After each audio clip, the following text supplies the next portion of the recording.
الحمد لله رب العالمين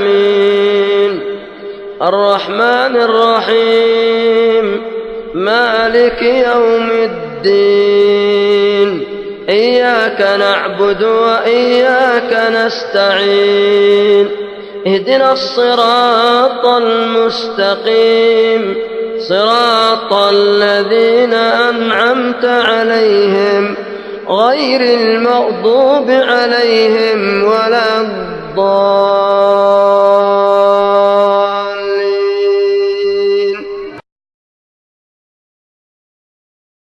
الله جزاكم خيرا. سلمكم الله. نحن جاهزون فضيلة الشيخ، تفضل عندما أنت جاهز نبدأ بإذن الله. بارك الله فيك. بسم الله والحمد لله والصلاة والسلام على نبينا محمد رسول الله صلى الله عليه وعلى آله وصحبه وسلم، ثم أما بعد، فنقول مرحبا بإخواننا المستمعين الكرام في هذه الحلقات والدروس العلمية المتواضعة، والتي تبتدئ بدرس في الفقه في بلوغ المرام من أدلة الأحكام للحافظ ابن حجر. We thank Allah subhanahu wa ta'ala and we praise Him. We ask Allah's praise and blessing bestowed upon His beloved Messenger Muhammad sallallahu alayhi wa sallam, the seal of His prophethood, and upon His family and His companions and those who follow upon righteousness to the Day of Judgment. We'd like to welcome you all once again to this series of classes in which begins with our first class in regards to the class of fiqh or jurisprudence, the rulings pertaining to our acts of worship, in which we begin with the book of bulugh-al-maram.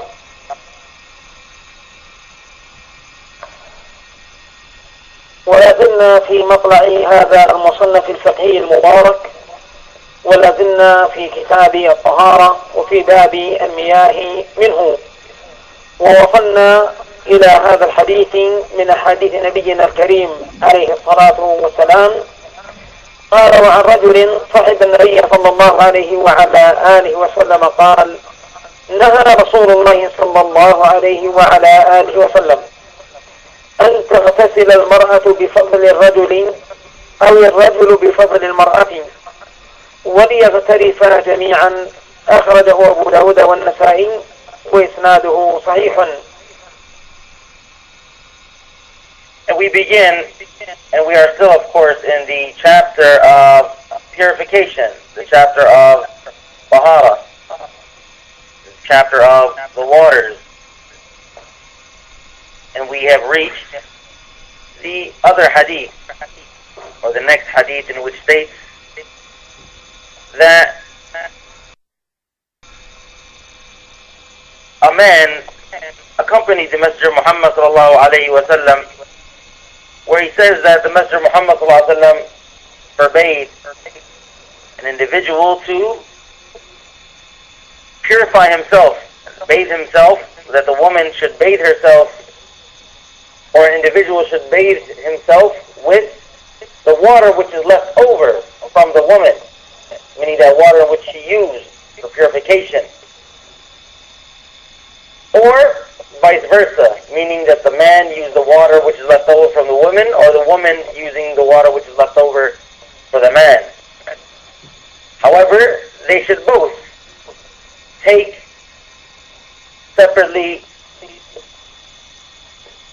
and or simultaneously from water, or from the source of water individually. As this hadith is narrated by Abu Dawud and Nasa'i, and the level of his authentication, or it is deemed to be sahih and authentic.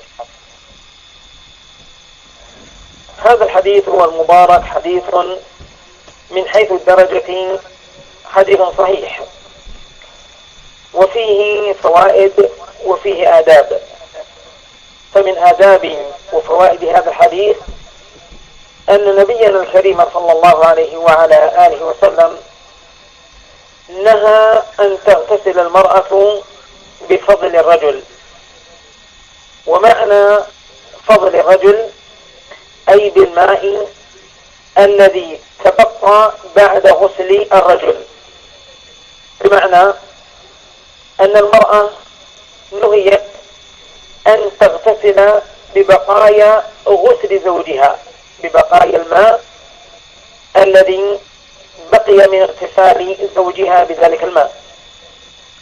نهى رسول الله أن تغتسل المرأة بفضل الرجل، وأيضا أو الرجل بفضل المرأة، بمعنى لو أن المرأة اغتسلت وبقي ماء فقد نهي الرجل أيضا، بمعنى نهي زوجها أن يغتسل بهذا الماء المتبقي بعد اغتسالها. ثم قال عليه الصلاة والسلام: وليغترف جميعا، بمعنى ليغتسلا في آن واحد، وليغتسلا معا، الرجل مع زوجته يغتسلا في آن واحد ويغتسلا معا.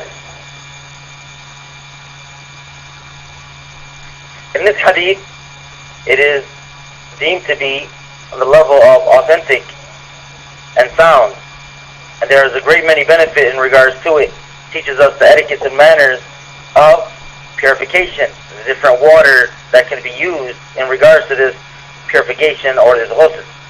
And from its benefits, that the Messenger Muhammad ﷺ was mentioned that he forbade the woman of using that water which was used already by the man. That is the water in which is left over. That water in which was already used for ghusl, for that man, and that was used by him. Also, likewise, the woman is not to use that water that was left over by the man, and the man is also not to use the water that was used already for ghusl of and by the woman. However, the Messenger Muhammad ﷺ also, he says, and they should both, meaning take from this water individually and separately. However, taking the water separately doesn't necessitate that they bathe individually or separately. However, this means that they should bathe together from one jug or one pot or one basin in which carries this water, and to take from it and to both wash themselves and bathe themselves and purify themselves from it. ففي هذا الحديث من الأحكام أمران. الأمر الأول نهي رسول الله عليه الصلاة والسلام المرأة أن تغتسل بفضل الرجل أو الرجل بفضل المرأة. الأمر الثاني والحكم الثاني إذن النبي عليه الصلاة والسلام للرجل والمرأة، للرجل وزوجته، أن يغتسلا جميعا من ذلك الإناء. And so there's two rulings that have been derived from this hadith. There's two rulings and judgments that have been passed pertaining to this hadith. The first of those rulings is the impermissibility. As Messenger Muhammad ﷺ forbade the woman of using that leftover water that has already been used by the man for her ghusl and for her purification, and vice versa. The man is forbidden to use the water which has already been used by the woman for her purification, for his purification. And the second ruling that is derived from this hadith is the statement of the Messenger Muhammad ﷺ, where he gives permission for both the husband and the wife to both bathe and purify themselves together, meaning at one time.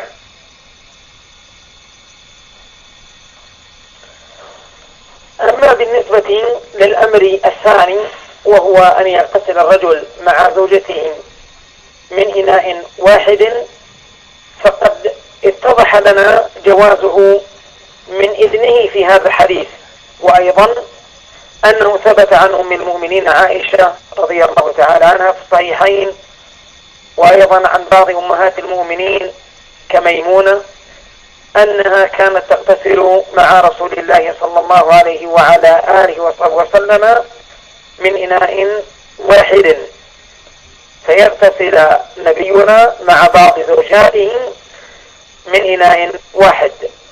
ويستفاد من هذا أيضا جواز رؤية الرجل لامرأته عارية واغتسال الرجل مع زوجته.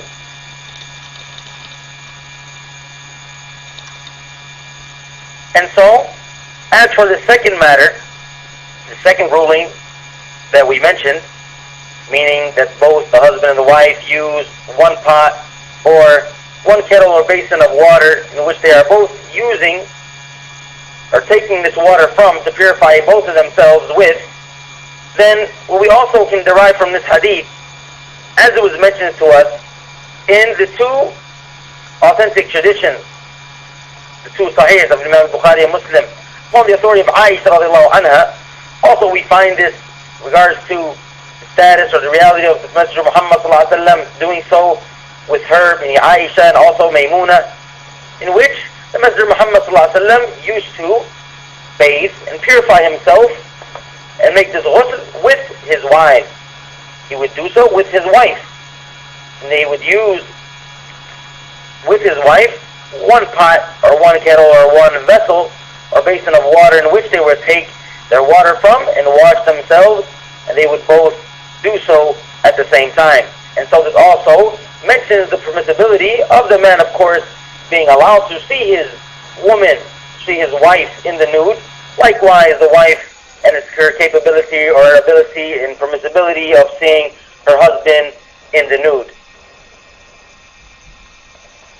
وأما بالنسبة للأمر الأول وهو في مطلع هذا الحديث المتعلق بالنهي، قال نهى رسول الله عليه الصلاة والسلام.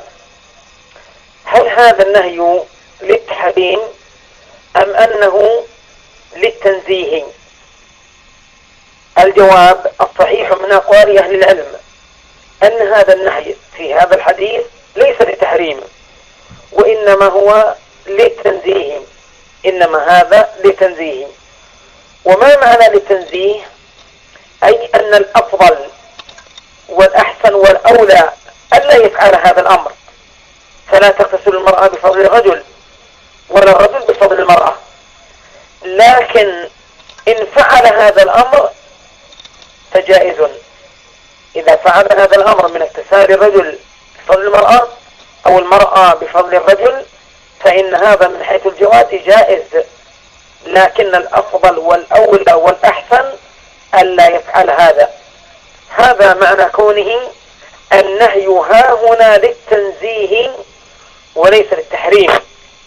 وممن ذهب إلى أن هذا نهي للتنزيه جمعا بين الأدلة كما سيأتي معنا الإمام الصنعاني رحمة الله تعالى عليه، وتحسنه أيضا الإمام الشوكاني، وهو ترجيح العلامة الوادعي والشيخ العلامة العثيمين رحمة الله تعالى عليهم أجمعين.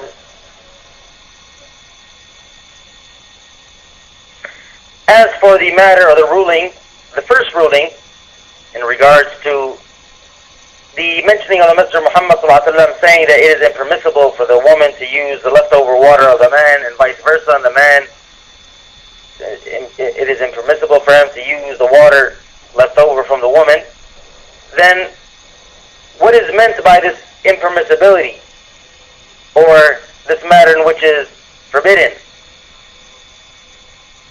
Does it mean that it is disliked, or does it mean that it is actually generally completely forbidden? And the correct answer for this, that it is not to be deemed and considered forbidden in its totality. However, it falls under the category of disliked. And so the proper response and answer and understanding of this is that this is highly disliked, meaning that it is preferred not to use this water, and it is more cleaner not to use this water. It is more pure not to use this water. However, if this is still done, if the man still uses that water which was used by the woman, or the woman still uses that water that was used by the man, then it is still okay, and it is still considered to be ghusl and purification. However, this is not preferred and this is not recommended. And so this is what was meant by Messenger Muhammad ﷺ giving this nahi, or giving this impermissibility. This is what is meant by this. And to this understanding, and who had this understanding, who mentioned this in regards to the accumulating of the different hadith in which they derived this answer, or came with this conclusion, is the likes of Imam al-San'ani, Imam al-Shawkani, Imam ibn al-Wadi'i, and also the likes of Shaykh Ibn Uthaymeen. ومن الأدلة إخواني الكرام التي تدل على أن هذا النهي في هذا الحديث الذي بين يدينا إنما هو للتنزيه هو هذا الحديث الذي جاء بعده. قالوا عن عبد الله بن عباس رضي الله تعالى عنهما أن النبي الكريم صلى الله عليه وعلى آله وسلم كان يغتسل بفضل ميمونة، أخرجه الإمام مسلم.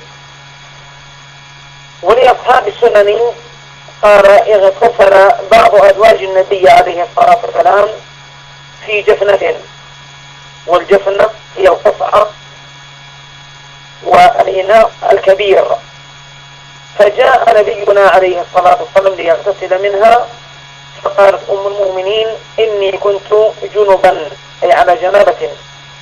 فقال نبينا عليه الصلاة والسلام إن الماء لا يجنب، إن الماء لا يجنب. ثم اغتسل عليه الصلاة والسلام. وهذا الحديث صححه الإمام الترمذي وابن خزيمة وهو حديث حسن.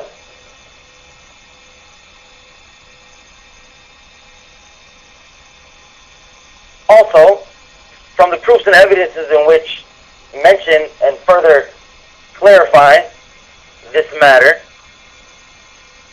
meaning that this ruling is not deemed to be forbidden, however, it entails that it is disliked and not recommended, and or highly recommended, not recommended, is the hadith which comes after this hadith, which is the 7th hadith in the chapter, the hadith upon the authority of Ibn Abbas. May Allah be pleased with them both. That the Messenger Muhammad ﷺ, he used to purify himself, used to use the water that has been already used by Maymuna. May Allah approve of her, as this hadith is narrated and reported to us by Imam Muslim. Also for the people, the scholars of the Sunan, that some of the wives of the Messenger Muhammad ﷺ, they used to use a jasna, which is like a big bucket of water. And so the Messenger Muhammad ﷺ came to purify himself and wash and bathe himself from that water that they had used. And so they said to him, meaning they said, or Maymun said to the Messenger Muhammad ﷺ, O Messenger of Allah, I was impure, meaning I was upon the state of major impurification or janaba when I used that water. Meaning notifying him of the case and the status of the water, meaning it has been already used from a ghusl and a bathe of janaba. And then the Messenger Muhammad ﷺ said that verily the water does not become impure. As this hadith was authenticated and deemed authentic and sound by Imam al-Tirmidhi, and narrated by, also reported by Ibn Khuzaymah, and it is a hadith upon good condition. فهذا الحديث الذي بين يدينا بالجملة صحيح، وهو يدل على جواز اغتسال الرجل بفضل طهور المرأة ولو كانت المرأة جنبا، وهكذا بالعكس، فيجوز المرأة أن تغتسل بفضل طهور الرجل من باب الأولى.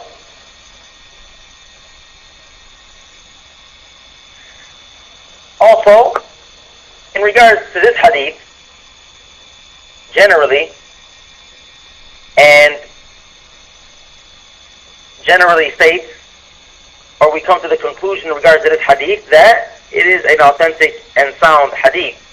And it also clarifies to us and entails the permissibility for the man to use the water of the woman, which has been already used for her. And she already used it for bathing and purifying herself from janaba and from major impurification. It also entails to us, even if she was upon this major impurification, then the man is also given the permissibility of using that water, and of course the woman can use the water that is left over by the man. وفي هذا الحديث أيضا فائدة واضحة في قوله عليه الصلاة والسلام إن الماء لا يجنب، بمعنى أن الماء يظل على طهوريته ولا يسلب صفة الطهورية، فكون المرأة اغتسلت وبقي فضل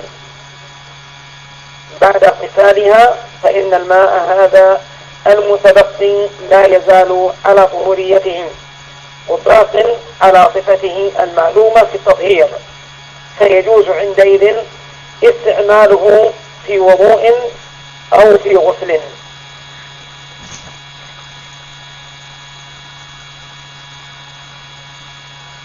And so, what is also derived from this hadith, in regards to the statement of the Messenger Muhammad ﷺ, and that water, his response when he was told that that water was used already for removing a major impurity, he said and he replied with, that verily water does not become impure, meaning it stays upon its original status. Even if the woman used it to purify herself, bathe herself, and take from that water and use it, however, it still takes and holds the title of water, which is pure and clean, because none of the conditions have changed. They did not change. So, an individual can use that water to perform either a minor purification, meaning wudu, and or a major purification like ghusl. وهكذا فيما يتعلق بالوضوء، إذا حصل أن يغتسل، إذا حصل أن توضأ الرجل مع بعض محارمه أو مع زوجته من إناء واحد، فقد ثبت ذلك في عهد الصحابة رضوان الله تعالى عليهم أجمعين، كما جاء في البخاري من حديث عبد الله بن عمر رضي الله تعالى عنهما، قال أن الرجال والنساء كانوا يتوضؤون في زمان رسول الله عليه الصلاة والسلام جميعا. فهذا الحديث كفائدة، وهي أنه إذا كان هنالك ما يدعو إلى وضوء الرجل مع امرأته أو مع بعض محارمه كأمه أو أخته أو بنته ونحو ذلك من إناء واحد في آن واحد وقت واحد، فإن ذلك كان على عهد صحابة رسول الله صلى الله عليه وعلى آله وصحبه وسلم، فيبقى الماء عندئذ على طهوريتهم، لا يسلب صفة الطهورية.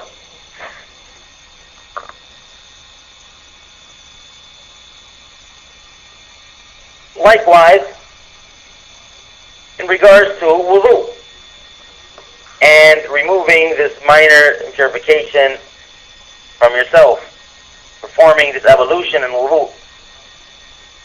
If it happens that you have to make wudu and make this ablution, either man with his wife or with his daughter, sister, his mother, and so forth, as it was reported to us by Imam al-Bukhari upon the authority of Ibn Umar, may Allah be pleased with them both, he said that the men and the women at the time of the Messenger Muhammad ﷺ, they all used to make wudu together.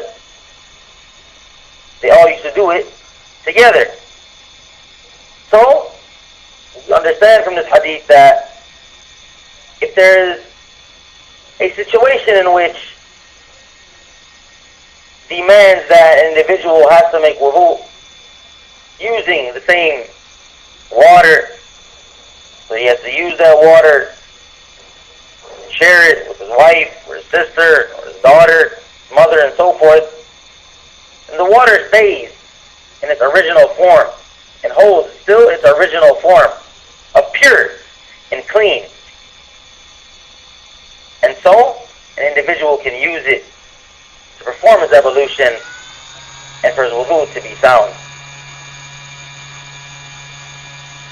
إذا خلصنا في درسنا المتعلق ببلوغ المرام إلى أن أخذنا في هذه الحلقة حديثين. الحديث الأول عن رجل من أصحاب رسول الله عليه الصلاة والسلام في النهي عن اغتسال المرأة بفضل الرجل أو الرجل بفضل المرأة. والحديث الثاني حديث عبد الله بن عباس في جواز ذلك وأنه ثبت من فعل رسول الله عليه الصلاة والسلام.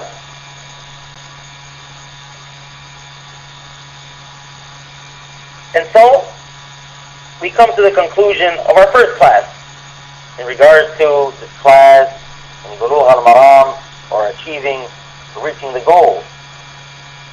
And we have taken two ahadith into consideration and learned from the benefits thereof. We've taken the hadith that was reported upon a man that the Messenger Muhammad ﷺ deemed impermissible for an individual or for the woman to use the water that has been used by the man, or a man to use the leftover water of the woman. And we also mentioned the hadith which comes after that upon the authority of Ibn Abbas, may Allah be pleased with them both. The Messenger Muhammad ﷺ used to use this water that was used by his wife, Maymuna, as it was reported to us by Imam Muslim, in regards to and explaining to us furthermore how we understand and how we can combine the understandings of these ahadith. And so we see that from the action of the Messenger Muhammad ﷺ and what he has done with his wife in regards to sharing that water and using that water, and also with the statement in which he said deemed impermissibility, we come to the understanding that this is, if someone does this, that it can be done, however, it is disliked and highly not preferred. وهنا أيضا فائدة فيما يتعلق بحديث عبد الله بن عباس الذي أخرجه الإمام مسلم. هذا الحديث الذي بين يدينا من حيث الإسناد أعل، لكنه قد جاء في الصحيحين حديث صحيح ثابت من حديث عبد الله بن عباس أن النبي الكريم عليه الصلاة والسلام وميمونة أم المؤمنين كانا يغتسلان من إناء واحد. فهذا الحديث بالنسبة لما رواه الإمام مسلم في هذا اللفظ أعل، لكن كما ذكرنا ثبت في الصحيحين أن نبينا وميمونة كانا يغتسلان من إناء واحد. And here we have, before we conclude, one benefit also in which this hadith, the hadith of Ibn Abbas, reported to us by Imam Muslim, this hadith itself, the specific hadith, there was a deficiency or discrepancy in regards to this hadith in its authenticity, in its chain of narration. However, this hadith also came and reported by Imam al-Bukhari and Muslim upon the authority of Ibn Abbas, may Allah be pleased with him as well, that the Messenger Muhammad ﷺ used to bathe and purify himself and wash himself with Maymuna, his wife, from one pot or one kettle or vessel or basin of water, and they used to do so together. واستفدنا أيضا في درسنا وفي حلقتنا هذه أن النهي قد يرد في الشريعة الإسلامية ولا يراد به التحريم، بل يصرف من درجة التحريم إلى درجة الكراهة أو التنزيه. وهذه المسألة سنستفيد منها في دروسنا القادمة. فالنهي الأصل فيه أنه للتحريم، لكن قد يصرف من التحريم إلى التنزيه، وذلك لأمور ولصور، ومنها إذا تعارض كما في درسنا. فجمعا بين الأدلة قلنا بأن هذا النهي إنما هو لتنزيه، حصل عندئذ صرف للنهي من التحريم إلى التنزيه. هذه مسألة فائدة نستفيدها أيضا، وستكون معنا في دروسنا القادمة إن شاء الله جل وعلا. Also, what we understood from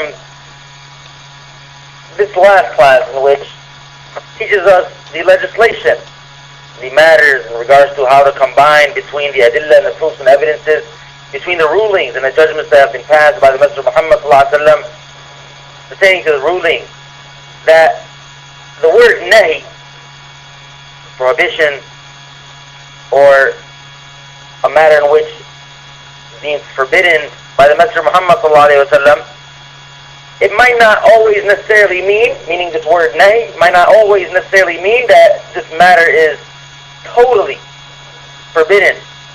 However, the origin of it entails this and leads us to understand this. However, an individual might understand and can understand that this nahi, that this impermissibility that has been stated by the Messenger Muhammad ﷺ can also mean highly disliked and not preferred. As when you are combining between the adillah and the proofs of evidences that has been relayed to us in this legislation, especially when you have two ahadith that sound like they are not saying the same thing, or that they are not on the same page in regards to a certain ruling and or judgment. That is how we understand properly these ahadith. And so we have to take this understanding and this benefit and use it in our classes to come, or maybe we will find other situations in the like and like this situation that we just had.